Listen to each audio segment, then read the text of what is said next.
Good afternoon. We start the class. हमारा आज का टॉपिक एरिया। नेक्स्ट क्वेश्चन है the area of square ABCD is 16 centimetre square.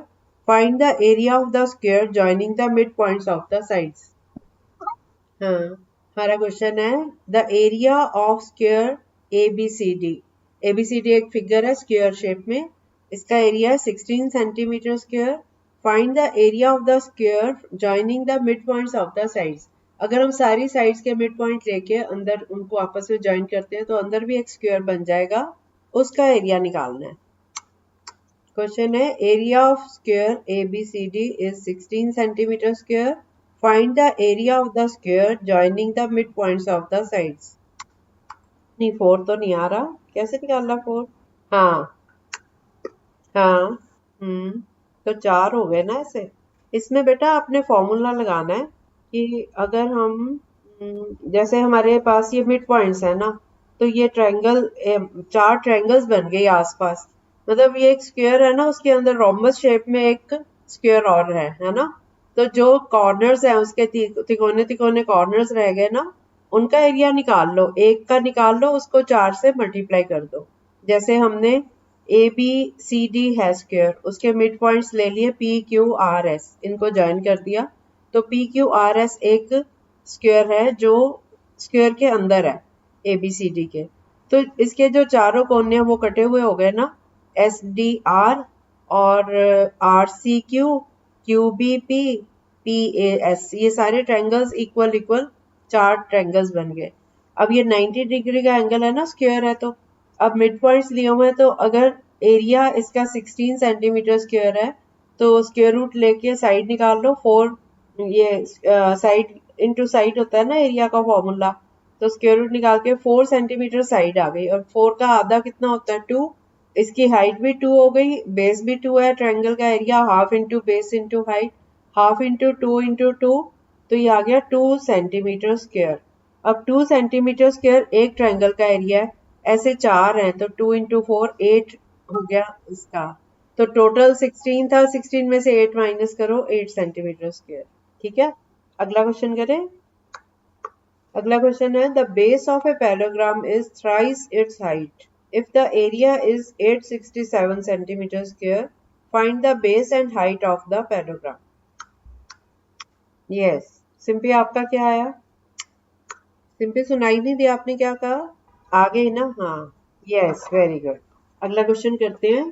Find the area of a rhombus having each side equal to 13 centimetre and one of whose diagonals is 24 centimetre. हाँ, D2 पता करो। Rhombus है, each side 13 है और एक diagonal दिया हुआ है और एक साइड दी हुई है। साइड तो चारों बराबर होती है ना, 13 साइड हो गई और डायगोनल 24। अब आप सोचो कौन सा फॉर्मूला लगेगा? D2 लगाओ। नहीं बेटा, देखो 13 तो उसकी साइड है और हमें पता है कि डायगोनल, एक डायगोनल दिया हुआ है 24। हमें ये पता है कि रोम्बस के दोनों डायगोनल्स एक दूसरे को परपेंडिकुलर बाइसेक्टर होते हैं एक दूसरे के। तो इसका हाफ हो गया 12 और ये 90 का एंगल बना रहा है सेंटर पे, और इसका जो ये साइड है that is hypotenuse, 13 hypotenuse. Height हो गई 12, तो बेस फाइंड करके बेस का डबल करो तो आपको डायगोनल 2 मिल जाएगा। अब तो कर लोगे? नहीं, 13 तो साइड है, वो डायगोनल थोड़ी है। पाइथागोरस थ्योरम लगा के दूसरे डायगोनल का हाफ निकल आएगा। 13 स्क्वायर माइनस 12 स्क्वायर का स्क्वायर रूट लोगे तो वो उसका दूसरे डायगोनल का हाफ आ जाएगा। नहीं समझ आई? दोनों डायगोनल्स एक दूसरे को बाइसेक्ट कर रहे हैं। बाइसेक्ट मतलब इक्वल पार्ट में डिवाइड कर रहे हैं। एक डायगोनल 24 था, 24 का हाफ हो गया 12। अब आप फिगर को इमेजिन करो ना रोम्बस की, कि उसमें एक डायगोनल का हाफ हो गया 12। वो जो डायगोनल है वो दूसरे डायगोनल का परपेंडिकुलर बाइसेक्टर है, तो 12 वाला जो हो गया वो साइड परपेंडिकुलर हो गई। बेस हो गया जो दूसरे डायगोनल का हाफ है, और हाइपोटेन्यूज हो गया उस ट्रायंगल का उस रोम्बस की साइड 13। तो 13 हो गया हाइपोटेन्यूज, 12 हो गया परपेंडिकुलर। अब आप बेस निकाल सकते हो बाय पाइथागोरस थ्योरम। कितना आया? हाँ, 5 आ गया, वेरी गुड। अब 5 का डबल कर दो तो दूसरे डायगोनल की लंबाई पता चल जाएगी। 5 2 ज़ा 10। अब आप रोम्बस का एरिया का formula half into D1 into D2 लगा दो तो आंसर आ जाएगा। Yes, 120 centimetre square. अब मैं सिंपल क्वेश्चंस नहीं करवा रही, थोड़े आगे वाले लेवल पे आ गई हुई हूँ ना, तो अगर आपको लगता है तो पहले बेसिक वाले कर लें क्या? पहले बेसिक वाले कर लें। ओके, चलो ये क्वेश्चन करो। A flooring tile has the shape of a parallelogram whose base is 24 centimeter and the corresponding height is 10 centimeter. How many such tiles are required to cover a floor of area 1080 meter square? हाँ, 24 centimetre base और height है 10 centimetre. ये पैराग्राम shape में है, तो कितनी tiles चाहिए अगर हमने 1080 मीटर स्क्वायर कवर करना है? तो आप मुझे पूरा आंसर निकाल के बताओ क्या आ रहा है। क्या बेटा? हाँ, एरिया ऑफ द फ्लोर। वो लेकिन जो साइड्स हैं वो सेंटीमीटर में दी हुई हैं, और ये एरिया मीटर स्क्वायर में दिया हुआ है। 432 नहीं, आपने टाइल्स निकालनी है। कितनी टाइल्स? इसमें बेटा area of floor divided by area of parallelogram. Area of floor को डिवाइड करो एरिया ऑफ पैरेललोग्राम, टाइल के एरिया से। हाँ, मीटर स्क्वायर को सेंटीमीटर स्क्वायर में कन्वर्ट कर लो ना। 100 इंटू 100 तो 1000 से मल्टीप्लाई कर दो इसको। हाँ, अब कटिंग करो। यस, 45,000 आ गया। गुड। ओके, अगला क्वेश्चन करो। The diagonals of a rhombus are 7.5 and 12 centimetre. Find the area. हो गया। ये तो सिंपल ही था, half into d1 into d2। 2 की 12 से कटिंग होगी, 6 इंटू 7 45। अगला क्वेश्चन करो। The area. ओके, हाँ, फॉर्मूला लगाओ ना, half d1। Yes, area of, फिर से बोल देती हूँ। Find the area. इसका एरिया कितना आया? ओके, दूसरा का डायगोनल 3 आएगा। Half into base, half d1 d2 होता है ना फॉर्मूला। आ गया? ठीक। अगला क्वेश्चन करते हैं। The diagonal of A quadrilateral shaped field is 24 meter and the perpendiculars dropped on it from the remaining opposite vertices are 8 meter and 13 meter. Find the area of the field. Diagonal, और उस diagonal पे एक side का जो vertex है वहां से perpendicular है और दूसरी साइड से भी परपेंडिकुलर है। दोनों तरफ से परपेंडिकुलर ना। आप क्वाड्रिलेटरल इमेजिन करो, एक शेप है चौरस, उसमें एक डायगोनल है। उस डायगोनल पे वो दो ट्रायंगल्स हो गए ना डायगोनल से, तो एक ट्रायंगल में उस पे परपेंडिकुलर जो पड़ रहा है वो दिया हुआ है और दूसरी वाली ट्रायंगल का जो परपेंडिकुलर है वो दिया हुआ है। तो आप दोनों ट्रायंगल्स का एरिया निकालो और उनको ऐड कर दो। 8 है और 13 है दूसरा। आप लोगों ने इस टाइप के क्वेश्चंस पहले किए हुए हैं? ओके, विक्रमजीत आपको आते थे? हाँ, ओके। कितना कितना आ रहा है? हाँ, ठीक है। Half into base into height, ये फॉर्मूला लगेगा दोनों ट्रायंगल्स में। दोनों केसेस में बेस सेम है और हाइट फर्क है दोनों में। सिंपली का कितना आया? दोनों को ऐड कर दो। नहीं, अलग अलग क्या आए हैं तुम्हारे? 144 विक्रमजीत, और दूसरा 96 आएगा बेटा। हाफ इंटू 24 इंटू 13 करो और दूसरा हाफ इंटू 24 इंटू 8 करो।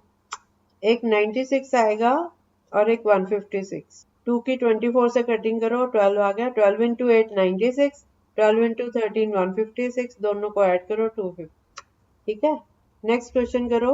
The floor of A building consist of 3000 tiles which are rhombus shaped and each one of its diagonals are 45 centimeter and 30 centimeter in length. Find the cost of polishing the floor if the cost per meter square is ₹4। हाँ जी, आपकी आवाज नहीं आ रही। Yes, 45 एक diagonal है, 30 centimetre दूसरा है। तो आप एरिया निकालो ना रोम्बस का। एक रोम्बस का एरिया निकालो, एक टाइल का आ गया। 3000 टाइल्स का निकाल लो मल्टीप्लाई करके, और फिर 1 मीटर स्क्वायर की कॉस्ट है ₹4, तो उतने की कितनी होगी मल्टीप्लाई। सबको आपस में मल्टीप्लाई ही करना है। हाँ, ये सेंटीमीटर में है और वो आपका कॉस्ट जो है वो 1 मीटर स्क्वायर के हिसाब से। कितने हो रहे हैं? नहीं बेटा, 3000 टाइल्स हैं। हाफ इंटू 45 इंटू 30 किया तो कितना आया? उसको 3000 से मल्टीप्लाई कर दो और कॉस्ट निकालनी है पर मीटर स्क्वायर। 1 मीटर स्क्वायर में 10,000 सेंटीमीटर स्क्वायर होते हैं, तो 4/10,000 इंटू जो भी आया। अब करो, अब ठीक आ जाएगा।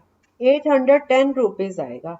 देखो कहाँ गलती हुई है, अपना चेक करो। सीधा हिसाब हो रहा है। Half into 45 into 30 into 3000 into 4 divided by 10,000।